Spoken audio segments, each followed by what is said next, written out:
읽어드린 말씀을 가지고 우리가 곧 마게도냐로 라는 제목으로 하나님의 말씀을 전하고 우리 성도님들과 함께 은혜를 나누겠습니다. 우리 옆에 분들과 반갑게 인사 한 번씩 나누겠습니다. 전한의 응답을 받으시길 바랍니다. 한 번 더 하겠습니다. 영혼을 향한 전한의 응답입니다. 올해 우리에게 주신 원단 말씀의 내용입니다. 다가오는 주일에 떠나는 필리핀 선교 캠프팀 주제도 이 말씀으로 잡았습니다.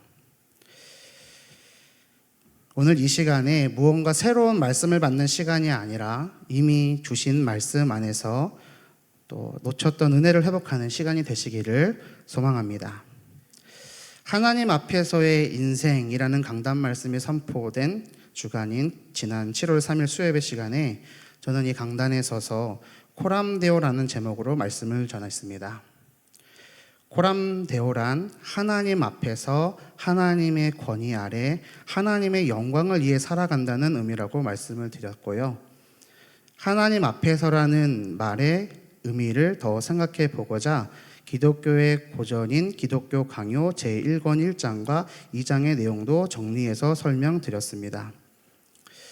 계속해서 강단 말씀의 은혜 속에 있다 보니까 하나님의 자녀가 하나님 앞에서 무엇으로 사느냐, 무엇을 가지고 살아갈 것이냐, 무엇을 남길 수 있는 인생으로 어떻게 살다가 이 땅을 떠날 때는 무엇을 남기고 갈 것이냐가 정말 중요한 것 같습니다. 2주 전에 초등부에서 여름 성경학교를 하면서 마지막 순서로 철로역정 이야기의 주인공과 함께 천성을 향해 가던 믿음이가 허영의 시장에서 불법 재판을 받고 순교하는 장면을 가지고 이야기하며 우리가 예수 그리스도를 믿는 믿음을 지키기 위해서 순교를 당하게 되었다고 가정하고 사랑하는 가족에게 편지를 써보자. 다 썼거든요. 선생님들도 쓰시고요. 그러니까 유언장을 남겨보자는 활동을 진행을 했는데 어려서 아무것도 모를 것 같았던 랩런트들까지도 한 번뿐인 인생을 나그네 인생으로 살다가 결국은 주님 곁으로 간다는 것을 고백하고 그래서 우리의 인생 여정이 순례자의 여정이요 남은 자 랩런트의 여정이라는 것을 고백하는 것을 보면서 참 감사했습니다. 무엇을 남기고 갈 것이냐, 내가 남길 수 있는 것들 중에 무엇이 영원히 남겠느냐. 저의 고백은 지금도 동일합니다. 내가 남길 수 있는 것 중에 가장 가치 있는 것은 하나님이 그리스도의 피로써 내게 주신 영혼의 복음, 십자가의 사랑과 언약밖에는 없다. 저의 이 고백이 우리 성도님들의 고백인 줄 믿습니다. 이 언약, 이 복음이 237개 나라와 5천 종족 곳곳에 증거되어야 하는 것이고 우리는 이 복음만 붙잡을 때 주시는 보좌의 능력을 힘입어서 세계복음화할 수 있는 힘을 회복해야 하는 것입니다. 오늘 수요예배 시간이 이러한 응답을 향한 전한의 응답을 받아 누리는 시간 되시기를 예수님의 이름으로 축원드립니다. 첫 번째로 드로아까지 오게 된 상황입니다.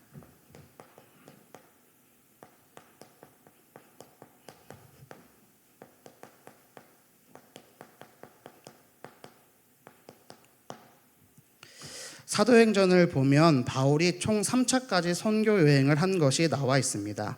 우리 원단 말씀인 사도행전 16장, 그 16장부터는 시작되는 것이 바울의 2차 선교 여행입니다. 2차 선교 여행은 바울과 바나바가 싸워서 갈라서는 일이 있으면서부터 시작이 됩니다. 사도행전 15장 36절에서 41절을 보시면 그 내용이 나와 있고요.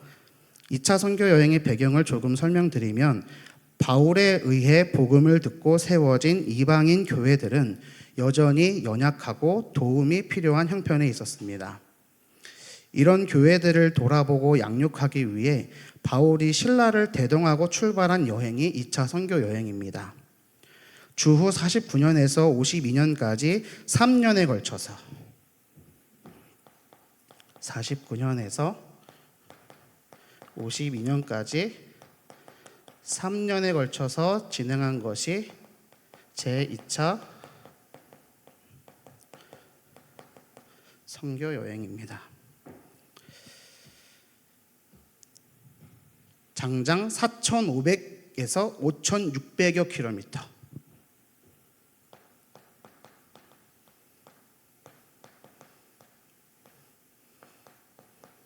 정확한 거리 계산은 힘드니까요. 이 정도입니다. 지금도 다니려면 힘든 거리인데 그때 당시에 2000년 전에 바울은 로마를 중심으로 로마 제국 곳곳을 누비며 복음을 전하는 여행을 한 것입니다. 그 바울의 2차 선교 여행에서는 유럽 지역에 복음이 처음으로 들어갔다는 측면에서 선교사적 의미가 크다고 할 수 있습니다. 15장 40절에 보면 어찌됐든 바울은 신라와 함께 수리아의 안디옥 교회에서 다시 선교사를 파송을 받았습니다. 그리고 41절에 15장 41절에 육로를 이용해서 1차 선교 여행지인 길리기아의 더베와 루스드라 교회들을 돌아보았습니다. 그리고 16장 1절에서 5절에 그리고선 루스드라에서 1차 선교 여행 때 복음을 전한 디모데를 조력자로 삼아서 같이 떠나서 소아시아 내륙의 부르기아와 갈라디아를 두루 지나 소아시아 서쪽 끝의 항구 도시 드로아까지 이르게 된 것입니다. 드로아까지 오게 되는 상황이 순탄한 상황이 아니었습니다. 말씀을 다시 보겠습니다. 6절입니다. 성령이 아시아에서 말씀을 전하지 못하게 하시거늘. 7절입니다. 무시아 앞에 이르러 비두니아로 가고자 애쓰되 예수의 영이 허락하지 아니하시는지라. 바울이 지금 놀러 다니고 있는 상황이 아닙니다. 전도 여행 중입니다. 예수의 복음을 전하러 다니고 있습니다. 그런데 오늘 말씀을 보니 성령이 아시아에서 말씀을 전하지 못하게 하시거늘. 아니, 성령께서 말씀을 전하지 못하게 하시다니요. 이게 무슨 일입니까? 무시아 앞에 이르러서 비두니아로 가고자 애썼지만 예수의 영이 허락하지를 아니하시는지라. 성삼위 하나님이 전도를 못하게 막다뇨. 우리가 깊게 생각을 해보지 않아서 그렇지 우리가 평소 가지고 있는 상식으로는 모든 사람이 구원을 얻기를 바라시는 하나님이신데 그 문을 막으신다는 것이 쉽게 이해되지 않는 상황입니다. 하나님이 전도할 길을 막으신다? 선교의 문을 막으신다? 바울과 바울의 전도팀이 함께 다니고 있는 로마 제국은 지금처럼 고속도로가 발달하고 철로가 있고 바닷길, 하늘길이 잘 닦여져 있는 시기가 아니었습니다. 팍스 로마나라고 하죠. 로마 제국은 그 수도 로마를 향해서 그 지중해 연안 큰 지역을 도로를 잘 닦아놨습니다.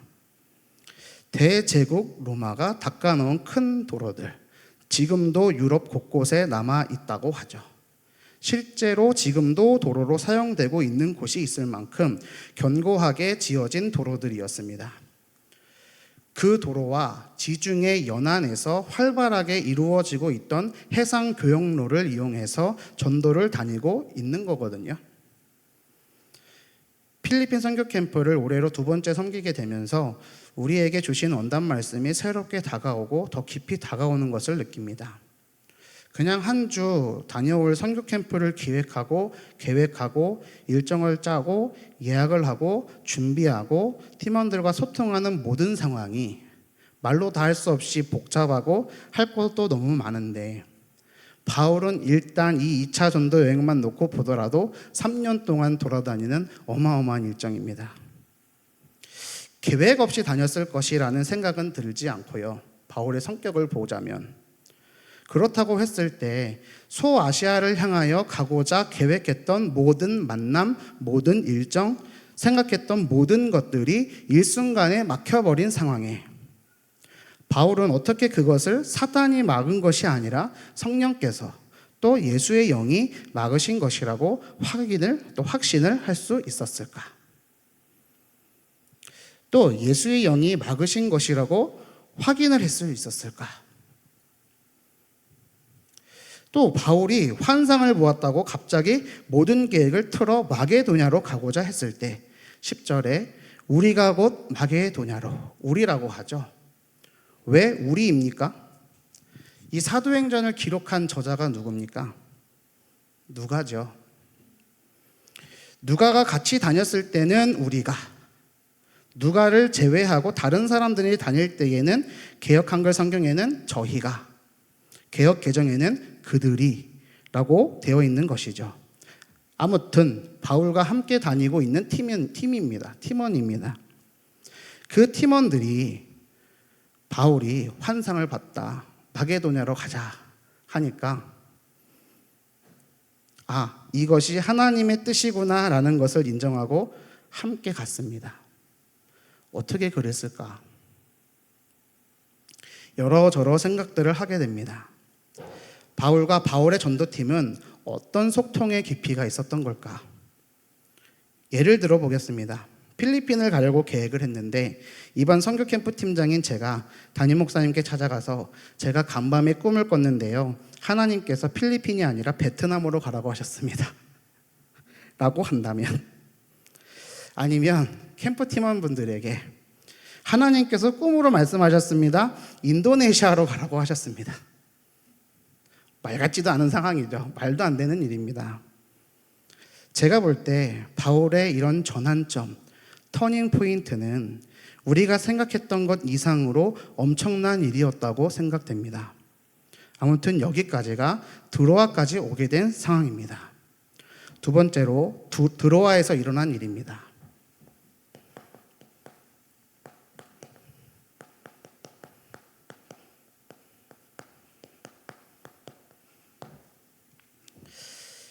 (8절입니다) 무시아를 지나 드로아로 내려갔는데, 이런저런 상황 속에서 바울의 전도팀이 무시아를 지나서 드로아로 내려갔습니다.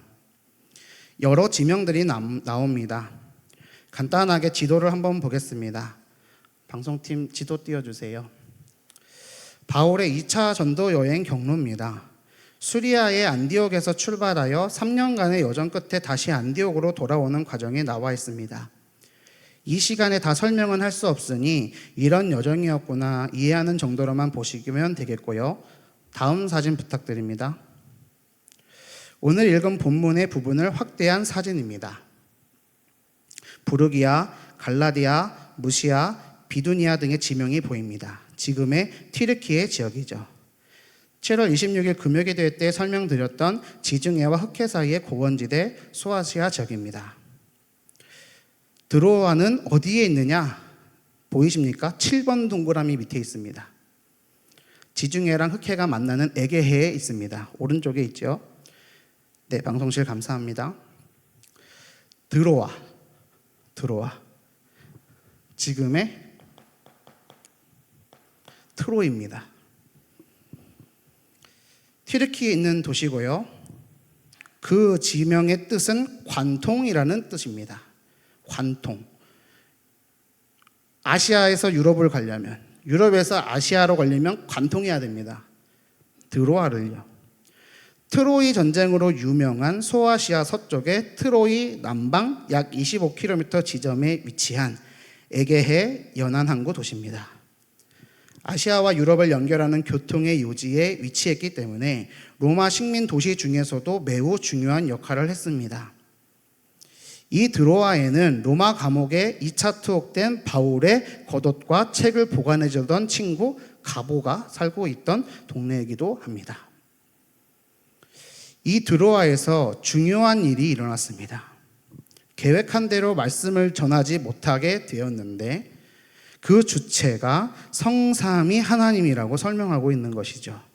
그래서 아시아로 가려다가 막히고 부르기아, 갈라디아 땅으로 다녀가 무시아 앞에서 비두니아로 가고자 했었지만 그것 또한 예수의 영이 허락하지 아니하시는 상황. 한마디로 말하자면 막힌 상황, 답답한 상황, 안 되는 상황, 절망적인 상황으로 인도되었다. 이런 분위기를 전환시키는 사건이 발생되는데 그것이 바로 드로아에서 바울이 보게 된 환상이었던 것이죠. 생각해 보면 바울이란 인물은 사도행전 9장 15절에도 나와 있듯이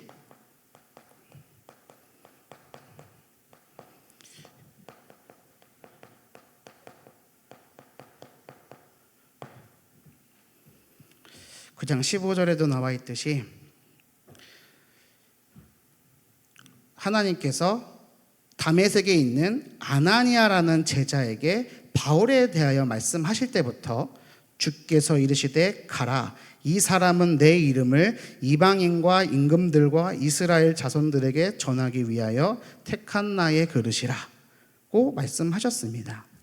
사도 바울이 이방인의 사도라고 칭함받는 성경적 근거가 여기에 있죠. 이때 예수님이 말씀하신 이방인은 누구였을까? 9절입니다. 밤에 환상이 바울에게 보이니 마게도냐 사람 하나가 서서 그에게 청하여 이르되, 마게도냐 사람, 지금으로 말하면 유럽인입니다. 바울은 유대인이니까 중동인입니다.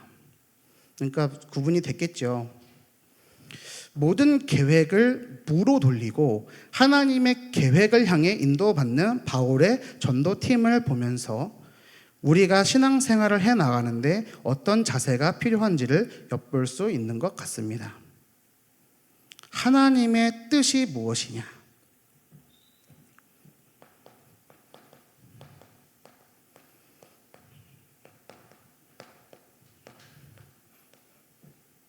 하나님의 뜻이 무엇이냐? 어떻게 알아차릴 수 있는 것인가? 이런 영적인 눈, 영적인 상태가 정말 중요한 이유가 여기에 있는 것이겠죠. 어찌됐든 이 터닝 포인트, 전환의 응답을 통해서 진행된 바울의 사역을 통하여 드로아에서 배를 타고 사모드락에 네아폴리를 거쳐 도착한 마게도냐 지방의 첫 성 빌립보, 그곳에서부터 시작된 만남의 축복과 응답들이 사도행전에 기록되어 지금까지도 찬란하게 빛나고 있습니다. 교회사적뿐만 아니라 드로아 이후 진행된 바울의 마게도냐 사역의 시작으로 인하여 세계사가 어떻게 뒤바뀌었는지 역사가 증거하고 있지 않습니까? 바울의 이 선택과 결단 하나로 유럽과 아시아의 역사가 갈라졌다고 봐도 무리가 없습니다. 만약에 바울이 소아시아로 복음을 전했다면 지금 세계 정세에서 유럽이 차지하고 있는 위치를 아시아가 차지하고 있었다고 봐도 되지 않을까. 물론 하나님이 그렇게 허락하신 것이고 역사 해석에 있어서 만약이라는 것은 없지만 그래도 바울이 이러한 중대한 결단을 하고 전환하는 데 있어서 바울의 전도팀은 한 팀이 되어 인도를 받았구나. 어떻게 아무런 소리도 없고 불만도 없고 불평도 없이 따를 수 있었을까? 그게 아니라면 어떻게 설득을 한 것일까? 맞다면 어떻게 그럴 수 있었을까? 여러 가지 생각을 하게 되는 부분인 것 같습니다. 세 번째로 전환하는 우리에게 주시는 응답입니다.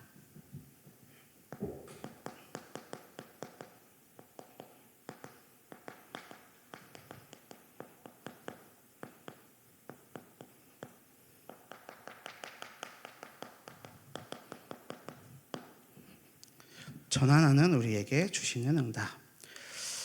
3차 전도 여행을 마친 후 바울은 순교를 합니다.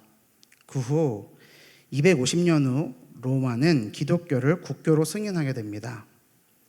국교로 삼지 않으면 안 될 만큼 너무나 많은 사람들이 따르다 보니 어쩔 수 없이 그렇게 된 것이죠. 이것을 우리는 로마 복음화라고 이야기합니다. 237 나라 5천 종족 복음화를 두고 기도하는 우리들이 앞으로 받아야 할 응답의 이정표는 아닌가 생각을 하면서 이 말씀을 봅니다. 하나님께서는 우리 언약교회에 김상민 담임 목사님을 통해 영원한 응답을 향한 전환을 3가지로 말씀을 주셨습니다. 여기 강대상에 걸려있는 현수막에도 잘 적혀 있고요. 매주 가져가시는 주보 표지에도 잘 나와 있습니다. 영적인 전환, 삶의 전환, 인생의 전환입니다. 영원한 응답을 향한 전환이죠. 무엇으로 전환합니까? 하나님의 것으로, 하나님의 계획으로, 하나님의 말씀 따라입니다. 어떻게 합니까? 기다리고, 집중하고, 도전하고. 영원한 기업, 영원한 작품, 영원한 유산. 이렇게 이어지는 말씀의 흐름을 볼 수 있습니다.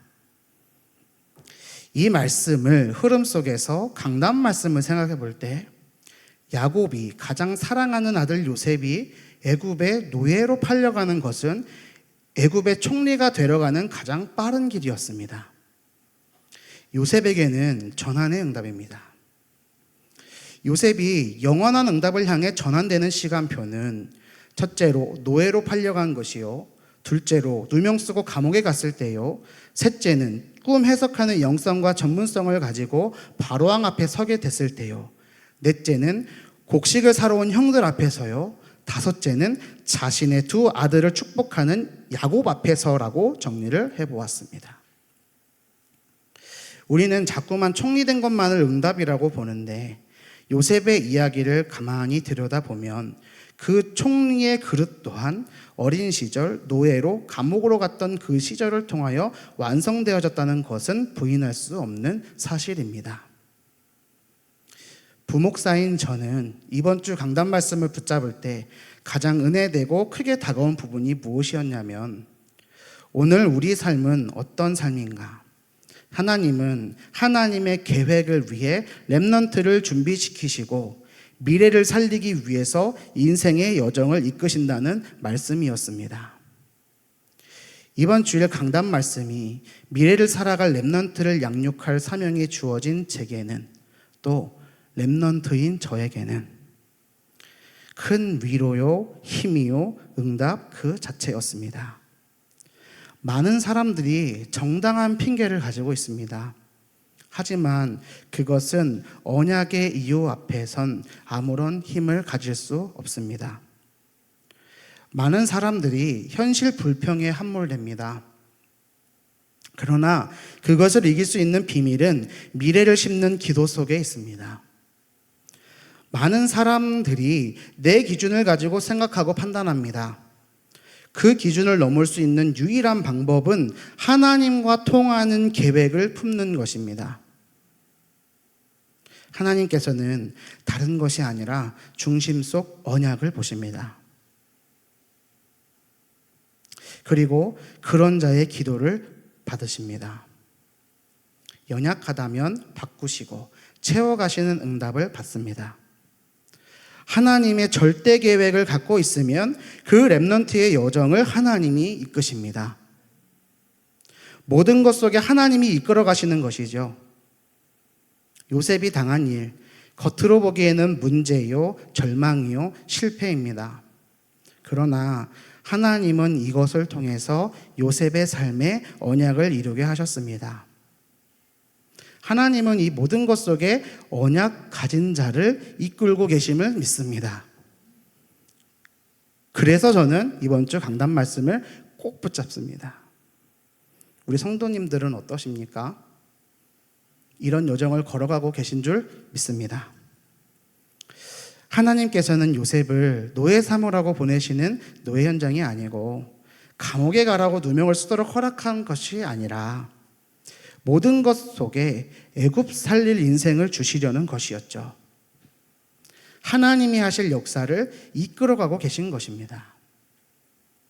사랑하는 성도 여러분, 오늘 우리들의 삶이 이 언약의 흐름 속에 있습니다. 하나님의 이끄심 속에 우리의 인생이 붙잡혀 있습니다. 요셉에게 펼쳐졌던 노예, 보디발과의 만남, 정치범 수용소, 관원장과의 만남, 그로 인해 바로왕 앞에 서게 되는 응답을 우리 렘넌트들이 받을 것입니다. 네가 자기의 일에 능숙한 사람을 보았느냐? 이러한 사람은 왕 앞에 설 것이요 천한 자 앞에 서지 아니하리라. 잠언 22장 29절입니다.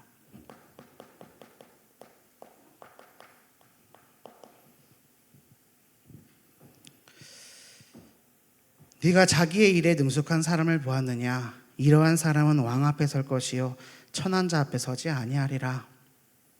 제가 붙잡고 있는 말씀이고 제게 맡겨주신 초등부 렘넌트들에게 그대로 전달하고 늘 전하고 싶은 말씀입니다. 우리 언약교회 안에서 언약을 배우고 복음을 배우고 기도를 배우고 교회를 배우고 영성과 전문성과 실력을 갖추는 우리 렘넌트들은 다가올 시대에 왕 앞에 서게 될 줄로 믿습니다. 결론입니다. 그래서 우리에게 필요한 것이 무엇일까요?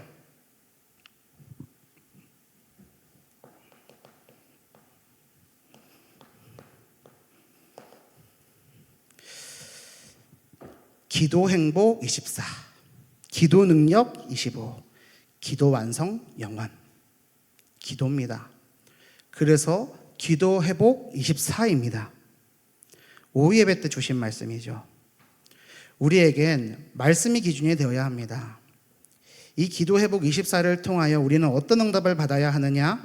첫 번째로 나를 살리는 힘을 가져라. 모든 생각을 기도로, 모든 호흡을 기도로. 두 번째로 세상을 살리는 힘을 가져라. 저는 이것을 영향력과 정체성으로 붙잡았습니다. 세 번째로 시대를 살리는 힘을 가져라. 지금은 어떤 시대냐? 렘넌트 시대예요. 세계복음화의 시대입니다. 나를 살리고 세상을 살리는 힘을 가진 자에게 하나님은 이 응답을 주실 줄 믿습니다.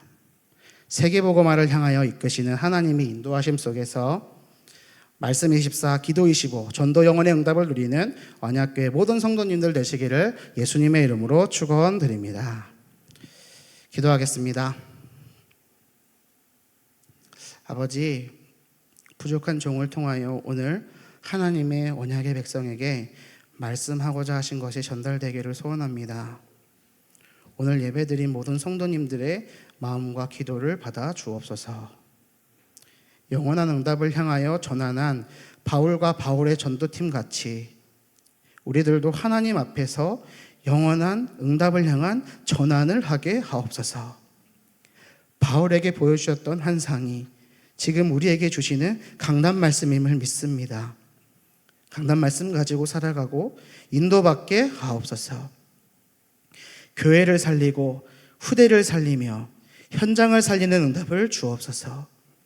애굽을 살려내고 전 세계 사람들을 살려내었던 요셉처럼, 그리스도의 계보에 참여되고 전환의 응답을 받았던 유다처럼 오늘 우리들도 하나님의 것으로, 하나님의 계획으로, 하나님의 말씀 따라 전환하게 하옵시고, 기다리고 집중하고 도전하여 나를 살리고 세상을 살리고 시대를 살리는 힘을 가지게 인도하여 주옵소서. 예수님의 이름으로 기도합니다. 아멘.